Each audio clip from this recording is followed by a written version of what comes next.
After the college entrance exam, my childhood sweetheart Willow was decisively dumped by a poor student. Everyone present felt sorry for her, but instead of getting angry, she looked relaxed and said, "At worst, I'll just marry someone rich. Anyway, I was planning to go abroad with George. This just means I can wrap up the fun and focus." The crowd suddenly understood and rushed to congratulate me for finally getting what I wanted. After all, I'd been her simp since childhood. Getting this reply made me so happy I almost went crazy. I really am about to lose my mind. Just now, Willow's most hated rival sent me a threatening message. "Last night you got drunk and took advantage of me all over. And today you're planning to take her abroad with you. Are you messing with me?" Then she added, "Looks like I'll have to pay a visit to your parents to discuss how you play around and then abandon girls." Oh, almost forgot. Anna is not a casual girl. Chapter 1. My dad has a saying that's very popular among the wealthy. Out of 10 women, 9 know how to PUA. A wife must be raised from childhood. He and my mom were childhood sweethearts. From a young age, he noticed her beauty and character and pursued her relentlessly. In the end, with the support of a virtuous wife, my dad climbed his way to success, became a first-generation entrepreneur, and gave my mom the wedding of the century. Their assets, movable and immovable, are simply countless. With his arm around my mom's shoulders, my dad warned me, "Puppy love isn't a problem, but if you dare be a simp, I'll break your legs." I almost cried. Easy for him to say. TV dramas and novels are full of sweet childhood romances. My life is full of toxic women and gold diggers. Not a single one of the rich daughters I grew up with has a normal mind. Watching all this just leaves me speechless. Then a light bulb went off in my head. I'd infiltrate their circle and filter them in reverse. I picked the dumbest witch among these childhood friends, Willow, and I followed her around like a shadow. From elementary school all the way to high school. She said east. I'd never go west. I simped hard. Everyone thought I saw her as my future wife. Willow always looked both annoyed and smug. She said, "George, you're a good guy, but you're not my type." Every time, I'd nod, pretend to be disappointed, and walk away alone. That's when Willow's friends, who secretly gossiped about me being a disgusting simp, would send me messages saying, "You're such a good person. Why cling to one tree and give up the whole forest?" I laughed. If Willow was a witch, weren't her friends the same? All I had to do was use her as the center, draw a circle with her little clique as the radius, and avoid anyone close to her. Instead, those who annoyed Willow were my potential targets. Very luckily, Willow met the rival she hated most in 17 years, the school beauty, Anna. She had the looks of an untouchable flower on a high mountain, though her family background was ordinary. She collected scholarships from every competition with ease. What bothered Willow most was that Anna was childhood friends with Makoto, a poor but handsome and hard-working guy. He was aloof toward her, which made him stand out in Willow's eyes as a refreshing presence. So she started approaching Makoto first. She didn't care about my feelings, and worse, to stop Makoto and Anna from getting closer, she egged me on to pursue Anna. My eyes instantly lit up. Just what I wanted. Chapter 2. I had been observing Anna for a while. She was tall, with a slim waist and long legs. During the school performance, when the hem of her dress lifted slightly, it revealed her slender, fair legs, like melting snow in early spring. Most of the time, she was quietly working on problems, her long lashes trembling as those peach blossom eyes focused with intensity. Whenever she sank into thought, her cheeks would quietly flush with a rosy tint, like dusk softly staining the sky. As for the character traits I valued most, I couldn't tell much yet, so I went to Makoto. He thought I had come to cause trouble and immediately clarified, "I have nothing to do with Willow." I chuckled and said, "I want to pursue Anna. I came to ask you about her." Makoto narrowed his shrewd eyes slightly and tried to brush me off. "That's not really appropriate, is it?" I immediately handed him a thick envelope. I said, "Payment." His attitude changed instantly. "I'll tell you everything I know. Even if you want to know the color of her underwear, I can climb up to her balcony." I was speechless. Case closed. He was a money grubber. Childhood friendship was just something he'd sell out for cash. Makoto told me that although Anna was cold toward people, she loved small animals. She often went to feed the stray cats in the woods behind the school. Looking at Anna's overall outstanding qualities, I was very satisfied. The next day, I brought cat food and, coincidentally, ran into her at the back mountain. She was half squatting, absent-mindedly stroking a fat orange cat that purred in comfort. Sunlight filtered through the trees and fell across her delicate, bright profile. I could almost smell a lingering and enchanting scent of jasmine. I smiled and greeted her. What a coincidence, Anna. She didn't even bother to lift her head. Her voice was indifferent. Not a coincidence. I saw you with Makoto earlier. Don't drag him into your messy love games. I was stunned for a moment and asked, "You like him too?" Anna lifted her eyelids coldly and said, "Then your so-called liking is shallow indeed." Instead of getting angry, I was even more satisfied. The more unreachable a woman appeared, the softer her heart must be inside. I crouched down too, reaching to pet the cat. My fingers brushed hers as she quickly pulled her hand back. Anna's brows knit slightly, her beautiful eyes showing a trace of displeasure. I looked back at her and said, word by word, "I went to him because I want to pursue you." Anna's gaze grew colder. She was smart, instantly understanding all the twists and turns behind it. With an icy detachment, she said, "Sorry, but I have no time to play your games." Chapter 3. Even if she didn't believe me, I really wasn't playing around. After that, whenever Anna lifted her eyes, she would always see my smiling face. There's an old saying, you don't hit someone who's smiling. When her patience was about to run out, I launched the second phase. I seized every chance to get closer to her, showing eagerness and attentiveness. During another accidental encounter, the moment she saw me, she stood up to leave, but by chance, a calico cat tripped her. She was about to fall right into my arms. How could I miss such a heaven-sent opportunity? I immediately spread my arms wide, ready to catch her. But at that very moment, she instinctively swerved to the side to avoid me, and ended up falling hard to the ground. I watched helplessly as she tumbled into the grass, her elbow scraping against the ground until the skin broke. Our eyes met, hers glaring at me, filled with a resentful sharpness. I quickly crouched down and said, "Did that hurt? Don't cry. I'll carry you to the infirmary right now." The moment Anna heard this, she bit her lip and stood up immediately. She said, "No need, I'm fine." But her swollen, reddened knees betrayed her stubbornness. In the end, she wrapped her arms around my neck, and obediently let me carry her on my back. My face lit up with joy as I whispered, "Anna, you're really light." Her body trembled, her breath brushing against my ear as she softly hissed, "Shut up." She was probably embarrassed. Her voice came out a bit sharp, and her cheeks flushed red. Chapter 4. I told Anna that my name would move closer to hers, step by step, just like I was doing. She said she didn't believe it, but Makoto told me that Anna, who normally never paid attention to the rankings, stopped to look at them for the first time. Her gaze scanned from top to bottom, and then lingered on the name George for a long while. At the corner of her lips was a curve she herself hadn't even noticed. I was so happy that I sent Makoto another transfer. Makoto cried out that it was too much, but decided to grit his teeth and give up this year's chance of co-hosting the school anniversary with Anna, and hand it over to me. Since Anna and Makoto were both outstanding in grades and appearance, and also neighbors who could practice easily together, the school usually let the two of them host big events. So when Anna saw me at Makoto's house, she pressed her lips together and said, "As expected, it's you again." Feigning helplessness, I replied, "You don't want to see me, then I'll leave."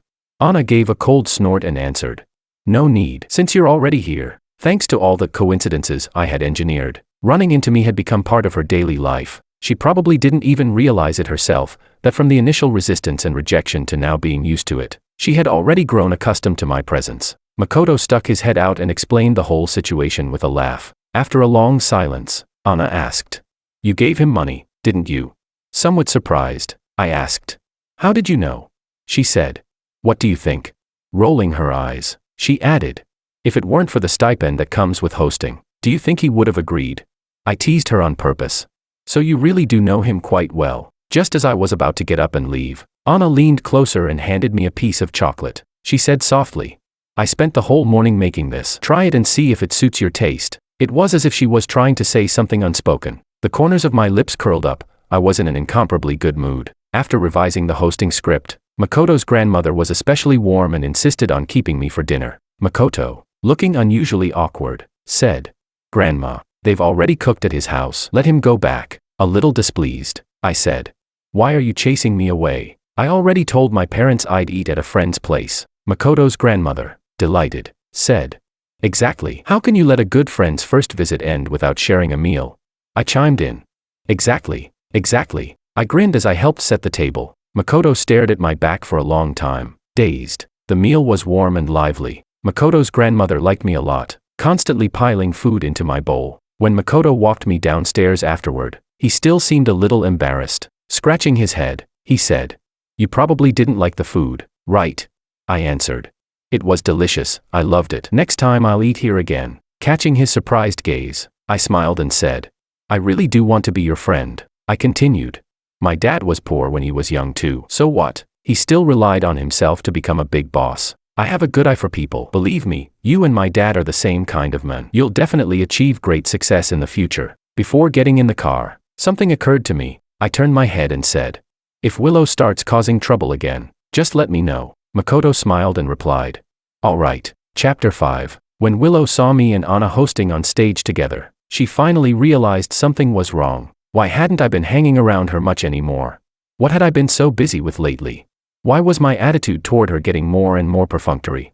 At that moment, all the answers became clear to her. During the entire event, that burning gaze of hers nearly pierced straight through me. After it ended, just as I was about to change clothes, Willow yanked me into a corner. She asked, "George, what's going on between you and Anna?" My temper flared up, and I was about to curse at her, but I forced myself to stop. Her family planned to send her abroad after the exams. If I provoked her now, who knew what kind of tantrum she might throw? If she lost her mind and clung to me, I'd be stuck. So I decided to play it safe. I looked at her and put on the old simp act. I coaxed her. "Willow, wasn't it you who told me to chase after Anna? Did you forget?" At that moment, a faint sound came from the doorway. The wind had blown the door open a crack. She puffed her cheeks angrily and snapped.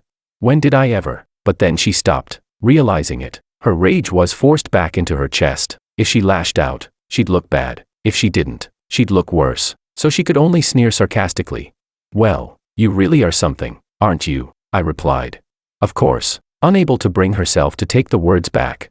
She just turned her face away, slammed the door, and stormed off. From then on, she threw herself at Makoto even harder, using every trick in the book, playing pitiful, acting weak, until everyone knew about it. I'd call it a performative personality. Makoto's repeated cold rejections only made her more obsessed. She said, "We girls are naturally drawn to strength. I like the way he treats me with indifference. Not like some people, always simping." She said it casually.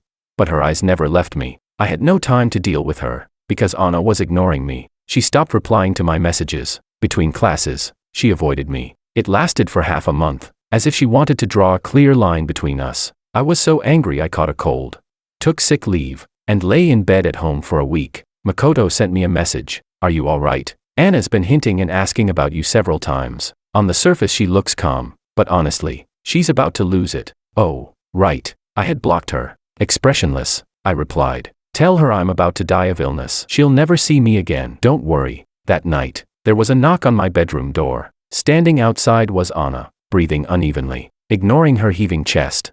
She raised her hand to feel my forehead, her expression tense, but when she found my face glowing with health, not the slightest hint of weakness, she grew anxious and asked, "What's wrong with you? What illness?"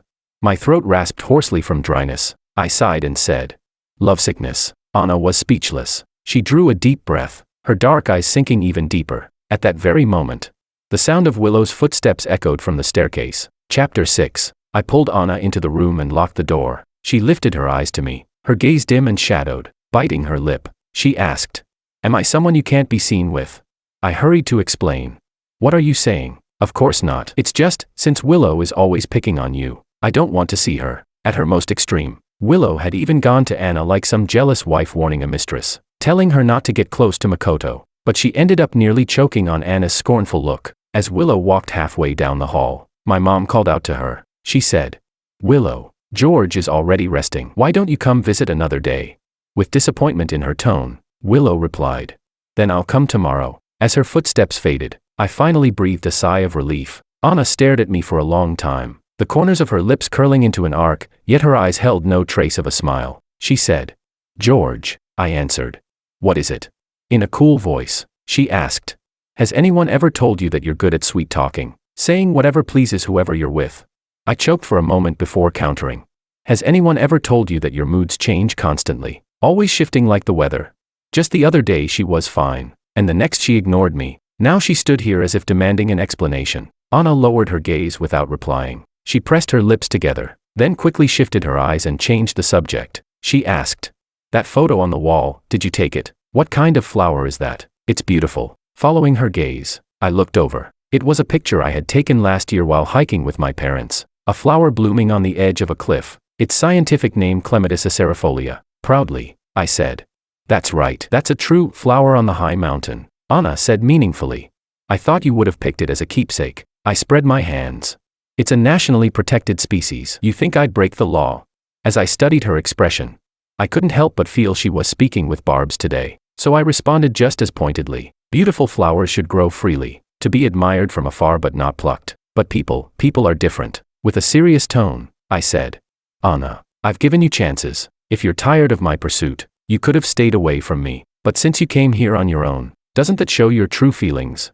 That you don't actually dislike my pursuit, or rather, that you also feel something for me. Anna suddenly yielded, throwing herself into my arms. Her light voice was tinged with grievance as she cut me off. Yes, I like you. My eyes widened. My heartbeat quickening little by little. The air stayed quiet for a long moment. Finally, I asked her, then why did you ignore me all this time? But Anna deflected. I figured something out. I asked, what is it? Lifting her gaze to meet mine directly, she let out a soft hum and said, George, I gave you a chance too. From now on, you won't be able to shake me off. Chapter 7. After Anna left, I was still a little dazed. So that's it. I've actually gotten a girlfriend. First time in love, I had no experience. All blame goes to that faint fragrance on her body. It was intoxicating. I only wanted to kiss her, but she burned the bridge after crossing it, pulled away, and told me to focus on preparing for the college entrance exam. Downright cruel. Then my dad pushed the door open, smiling with deep meaning. He said, that girl really cares about you. She ran here all the way. My eyes were full of expectation. I asked, so, what do you and Mom think of her? My dad patted my shoulder, pride in his voice. Good son, you've got sharp eyes. No doubt you're my child. That's clearly a girl with both character and brains. Just now your mom chatted with her downstairs, said she's gentle, kind, understanding, without a single flaw. You two just date properly for now. The rest can be left for later. I was speechless. I said, oh, not at all. It's all thanks to your great teaching. Having such outstanding parents like you two, that's my blessing. He waved it off. Don't flatter me. It's mainly because you're smart. A clever kid like you choosing to be born into our family, that's our blessing. My mom knocked on the door, her voice calm but unable to hide her smile. She teased.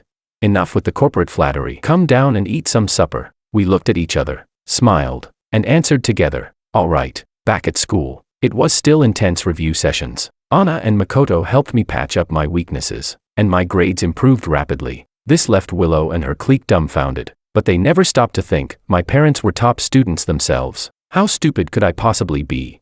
The only reason I had deliberately stayed in the middle ranks before was because I didn't want to ruin Willow's impression of me. After all, she was the type to easily fall for someone else. And sure enough, the moment my grades rose, she was unhappy. With sarcasm in her tone, she said, you really worked hard to chase Anna. Huh? You actually plan to stay here and go to college with her?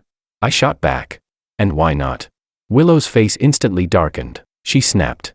George, you need to cut ties with her right now. I laughed and said, sorry, can't do that. She was stunned, clearly not expecting my refusal. Biting her lip, she forced the words out one by one. Fine, then don't regret it. She declared that we were no longer friends, and ordered her little clique to ostracize me. I was so happy I couldn't sleep all night. Finally, an excuse to cut ties with that group. But Makoto wasn't so lucky. Willow swore she'd chase him until he agreed. Makoto was so furious he couldn't sleep all night either. So I sent him a little compensation fee. His attitude instantly flipped, and he replied, another beautiful day, thank you, George, my godfather. Chapter 8. The plain yet fast-paced days passed one after another. Amidst the cicadas' chorus of midsummer, the college entrance exam finally ended. The moment I stepped out of the exam hall, my eyes immediately found Anna in the crowd. She was uncharacteristically nervous. How do you feel? She asked, feigning mystery. I replied, you'll only know once you fulfill your girlfriend duties. Anna could really get under someone's skin. Every day she was like a programmed robot, urging me to study, but she gave me no benefits at all. She even said frustrating things like, you study for yourself, not for me. In anger, I went on strike, so she had to reluctantly agree that after the exam, I could do whatever I wanted. And so, in this moment, I handed her the bouquet I had reserved in advance. In front of everyone's shocked gaze, I calmly took her hand. She whispered, this is the school gate, it doesn't look good. I replied, what's the problem? The exam's over. It's not early romance anymore. Then I teased, how about a kiss? To my shock, Anna actually tilted her head up obediently. My pupils trembled. I immediately covered her mouth with my hand. I said, there are too many people here. Besides, how could my first kiss be wasted so casually? Anna seemed to awaken to some new trait. With a smile in her eyes, she suggested, then how about we go somewhere private? Great idea. That evening, I brought her home. My parents threw me a small celebration, inviting Anna, Makoto, and a few good friends I had reverse filtered before. Since we were all adults now, and with the grown-ups' permission, we opened a bottle of wine. Apparently, I inherited my dad's weak tolerance. Just one small glass and I was already dizzy. The group warmed up quickly, and soon we were playing games. I transferred Makoto a cover fee. He counted the zeros on the screen, his eyes instantly lighting up. With confidence, he declared, "Don't worry, I'll make sure no one disturbs you tonight." Anna was speechless. I pulled Anna with me, staggering through winding corridors, until we reached the pavilion behind the rockery. I said, "No one's here now. Let's kiss." She kept a calm face, but her cheeks were burning red. "George, you're drunk. Go back and sleep." "Okay," she said. I replied. "No way." Anna was at a loss, afraid I might fall, yet also worried I'd cause too much noise. She could only let me hold her. The next second, I cupped her face and kissed her. Too dark. I landed on her nose. The second time, I kissed her upper lip. The third time, it was crooked again. Our breathing grew heavier. The sound of our heartbeats especially loud in the night. Then Anna hooked her arms around my neck. The sweet scent of soap filling the air between us. Half dazed, my hands instinctively traced up along her waist. I couldn't help but sigh, what a perfect feel. And the last thing I remembered was her slightly flustered, reproachful whisper, "Don't move around." Chapter 9. The next day was the class reunion. Several classes had booked the same restaurant. On the terrace, Makoto leaned over and asked, "What did you do to Anna last night?" I've never seen her face that red before in my life, I answered honestly. "I don't know." Even though I blacked out, a strange sense of satisfaction welled up inside me. Judging by the feeling, it must have been a pretty happy night, he said. "Well, you're screwed. I'm out of here." Makoto broke off my train of thought. Looking up, I saw someone I hadn't seen in a long time. Willow, walking over in a custom-fitted evening dress. Some girl squealed, raising her phone to record. "Here she comes. Here she comes." Willow's going to confess to Makoto again. "Girls, do you think the couple I ship will finally get together?" But in the very next second, Makoto treated her like air, swiftly walking past. Willow blocked him, snapping, "I'm giving you one last chance." Makoto replied, "Get lost." And surprisingly, Willow just smiled and stepped aside. Everyone gasped, thinking she had lost her mind, but Willow only said lightly, "There are plenty of guys chasing me. At worst, I'll just marry someone rich. Anyway, I was planning to go abroad with George. This just means I can wrap up the fun and settle down." Her girlfriends, stunned at first, quickly came to a sudden realization. They congratulated me, one after another, for finally getting what I wanted. Even though photos of me holding hands with Anna at the school gate had spread everywhere, they still believed I was only doing it to provoke Willow. After all, I had been her simp since childhood. How could I possibly be with someone else for real? Now that I had finally won her back, surely I was ecstatic. All at once, countless eyes fell on me, and I really was about to lose my mind. Just then, Anna sent me a message. "Last night you got drunk and took full advantage of me, and today you're planning to take her abroad with you. Are you playing with me? Looks like I'll have to pay a visit to your parents and discuss how you mess around and then abandon girls." Oh right, I almost forgot. Anna was very traditional. She really would tattle to my parents. Chapter 10. Seeing me like this, Willow's expression softened slightly, though she still couldn't swallow her pride. She said, "Fine, fine. Once we go abroad, you'd better treat me well, spoil me, be tolerant of me, put me first in everything, got it? If you keep making me angry, be careful, I might really ignore you." I looked up, through the noisy crowd, and locked eyes with Anna, who leaned casually against the archway, her gaze cold and clear. Willow frowned, displeased with being ignored. She puffed up angrily and said, "Hey, George, I'm talking to you." I impatiently shoved her aside, snapping, "Get lost, you're blocking me from looking at my girlfriend. Understand?" Gasps rippled through the crowd. Willow stood frozen as she watched me walk toward Anna. She murmured, almost to herself, "Girlfriend." I hadn't intended to respond, but from behind she suddenly broke down and shouted, "Does she even know you only pursued her because of me?" Anna's expression didn't change in the slightest. She even raised her lips in a mocking curve, as if to say, "So what?" Expressionless, I turned back. I said, "Willow, you're so dumb it makes me want to suggest a brain scan to check if your cerebellum is missing. Have you ever considered the possibility that she's the complete opposite of you, and that's why I like her?" She froze, realization dawning, her face instantly draining of color. She stared blankly at my back as I led Anna away, unable to utter a single word. In the corner, two of Anna's friends whispered to each other, "Sophia, what did George mean by that?" The other snorted and replied, "It means there's absolutely no chance he'd ever like Willow, obviously." "Hey, why do you have to push me while you're talking?" The first protested. Clatter. Everyone turned to look. Nearby stood a half-height clown decoration. Sophia chuckled.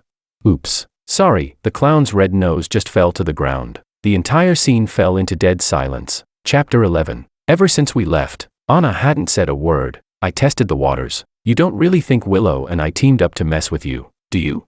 She stopped in her tracks, pinched my arm with a little force, and lowered her gaze. On the day of the school anniversary, I overheard you two in the changing room, she said. You said she was the one who told you to chase me. I thought carefully for a moment, then I said. So that's why you were mad and ignored me. She didn't answer, which was as good as admitting it. I sighed and explained honestly. I only said that because I was afraid she'd cling to me and mess up my exam prep. So I tossed out a random excuse. You've seen it yourself, she doesn't understand human language. The more you reject her, the crazier she gets. A wise man avoids danger. Now that the exam is over, there's no need to care about her anymore. Anna's dark eyes stayed fixed on me. She asked. So you never planned to go abroad with her? I replied. Of course not. Afraid she wouldn't believe me. I even pulled out my phone and showed her the chat list. I already blocked her. Check for yourself. Anna took it, but the more she scrolled, the darker her face grew. She read aloud. Maria, female, likes movies. Alicia, female, likes novels. David, male, likes law. Makoto, male, likes money. Cold sweat trickled down my back. They're just friends, I stammered. We only exchanged good luck messages for the exam. These were all quality connections I'd built over the years. Whenever I came across people who didn't get along with Willow's clique, I would quietly get to know them. If I met someone struggling financially, I'd help them. If I saw someone bullied, I'd stand up for them. If someone had psychological troubles, I'd comfort them. Without realizing it, I had built up quite a sustainable network of friends. It was easy to predict they would all shine in different fields someday. Anna gave a cold snort. And what note did you give me, then? Guiltily, I scrolled up to the pinned chat. Perfect score, crush girl. Her brows slowly relaxed, the corner of her lips just starting to curve upward, when suddenly, her expression froze again. A new message popped up. Gio, do you plan to date anyone once you get into college? Anna let out a cold hum. You sure are popular. Huh. With a stiff face, she locked my phone screen. I asked. Are you mad? Rolling her eyes, she said. It's normal for people to like you. Why would I be mad? I quickly said. How about we eat? Anywhere you want. Your choice. I hailed a cab. Anna slipped her fingers naturally between mine. Holding tight, she said.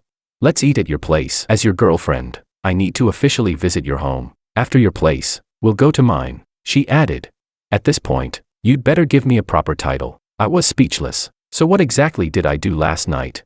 Chapter 12. After I posted a group photo on WeChat of me, Anna, and a few good friends, they finally realized the truth. Turns out I had only ever used Willow as a sieve to filter people. All the friends I made were those who had clashed with her before. When I was planning the graduation trip, Willow suddenly barged into my house, eyes red, choking up. She asked, George, did you ever like me?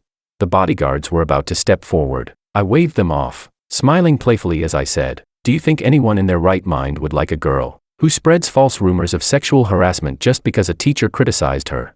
And who, after growing up, spends her days leading campaigns at school to attack men? Tears welled in Willow's eyes. Her voice was urgent. But I never did that to you, I sneered.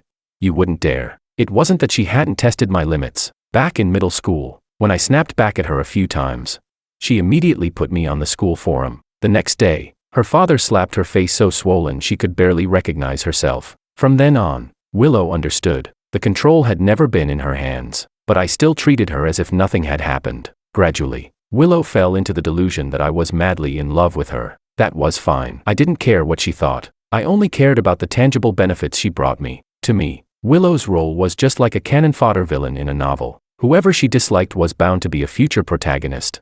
The kind even my parents would click their tongues and praise. It was a delightful surprise every time. Willow searched my face and couldn't find a trace of insincerity. At last, she lowered her head, looking so distraught she could barely stand straight. Choking on her words, she said, I'm sorry, but I really do like you. I never thought we would separate. On that once proud face, only humble pleading remained. Pitifully, she said, please, give me one more chance. I'll change everything. We can go abroad and start over. Okay. She tried to come closer, but the bodyguards lifted her up and dragged her away. I've always said, feeling that good about yourself is an illness. Even now, she still believed I would take her abroad. She was beyond saving. Chapter 13. I overperformed and barely scraped into University B. It was close to University C, where Anna and Makoto enrolled, just one street apart. I heard Willow didn't want to go abroad, but her father Lou forced her onto a plane and even confiscated her passport. Without me as a connection, he seemed to despise his brainless daughter more and more. It looked like he was considering permanently throwing Willow overseas. As if deleting her and starting a new account. Tragic, but honestly, I was miserable too. College life wasn't as easy as the teachers claimed. Not only did I have to deal with an endless load of coursework, I also had to intern across different departments in the company during my free time. After all, I was the only heir to a vast family business. I was spinning like a top. After work, a sweet-looking female colleague stopped me. "Gio, do you have any plans after work?" she asked. Her cheeks were slightly flushed as she stood shyly in front of me. "Going along politely," I replied. "I'm having dinner with my girlfriend." Normally, that would have been enough for someone to back off, but she continued following me into the elevator. "Is your girlfriend also at University B?" she asked. Then, forcing a coquettish tone, she added, "Could I meet this sister of mine? I want to know what kind of girl dear George likes." Ding! The elevator doors opened, and Anna was standing right outside, wearing a simple knit dress in an academic style. She looked fresh and elegant, almost ethereal. The string of exams had left her tired. Her brows furrowed, but the moment she saw me, they softened instantly. With practiced ease, she slipped on purpose and fell straight into my arms. The colleague who had just wanted to meet her now froze with a stiff smile. Then quickly muttered an excuse and ran away. Anna looked up at me. She asked, "Which number vixen is this?" Since I joined the company, she'd already lost count. I was used to it by now. "You think I'd give them a chance?" I said casually. "We've been together so long, and I've held back all this time. Do I look like the kind of man who can't control himself?" It was true, Anna and I had never gone further. How to put it? I knew Anna valued her chastity above all else. So every time things grew intense, even when I was about to explode, I chose instead to take a cold shower. That night, under the evening breeze, I held her comfortably in my arms. Half drowsy, I suddenly heard Anna say, "George, should you maybe see a doctor?" I was speechless. My steps halted. After a pause, I laughed and said, "Anna." She answered softly, "What is it?" I said. "I secured Chan's investment." Her eyes widened, as if giving a reward. She grabbed my face and kissed me hard several times. "Wow, amazing," she said. Thanks to the network I had built through filtering via Willow, the company had grown rapidly this past year, even establishing a department dedicated to large-scale AI model development.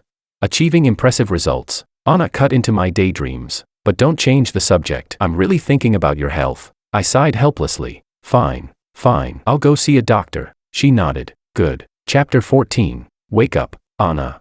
The curtains were yanked open with a swish. Hearing that familiar voice, she struggled to open her eyes and said, "Sophia, aren't you abroad? Why did you suddenly come back?"